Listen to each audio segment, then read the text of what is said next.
మొన్నటి వరకు చూడండి హైదరాబాద్ లో ఆవిడ ఎవరో కుమార్ ఆంటీనా ఆవిడ రోడ్డు పక్కనేసి అమ్మేదంట.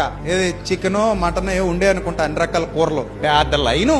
ఆవిడని చూసి కూడా కుళ్ళిపోయాయి కొన్ని కళ్ళు. అంతే కదా, మనిషి అంటేనే అసూయిపోరుడు. ఎదుటోడు బాగుంటే చూసి సావులాడు దరిద్రుడు. మనకంటే కొంచెం పచ్చగా ఉన్నాడు అనుకోండి ఎవడైనా, మనం ఏమైనా కొంచెం ఎదిగామనుకోండి చుట్టూతున్న కుళ్ళు కళ్ళు ఏడుస్తానే ఉంటాయి. అమ్మో వీళ్ళు ఇల్లు కట్టేసుకున్నారు బాబు, వీళ్ళు బంగారం కొనేసుకున్నారు, వీళ్ళు అలా అయిపోయారు, వీళ్ళు ఇలా అయిపోయారు, వీళ్ళు చాలా కారు కొనేసుకున్నారంట, బండి కొని. ఈ ఏడుపులకి తట్టుకుని నిలబడాలి మనం. ఉంటారు చుట్టూతా ఉంటారు అలాంటి వాళ్ళు. మనం కొంచెం పచ్చగుంటే వాళ్ళు చూడలేరు, ఎందుకో తెలియదు. బంధువుల్లో ఉంటారు, స్నేహితుల్లో ఉంటారు, చివరికి ఈ మధ్యకాలంలో తోబుట్టువులు కూడా అలాగే తగలంటారంట. అన్నయ్య బాగుంటే తమ్ముడు చూడలేకపోతున్నాడు, తమ్ముడు బాగుంటే అన్నయ్య చూడలేకపోతే, అక్క బాగుంటే చెల్లి చూడలేక చెల్లి బాగుంటే అక్క చూడలేదు. ఇదేం దరిద్రం రక్త సంబంధం నాకు అర్థం కాలేదు అసలు.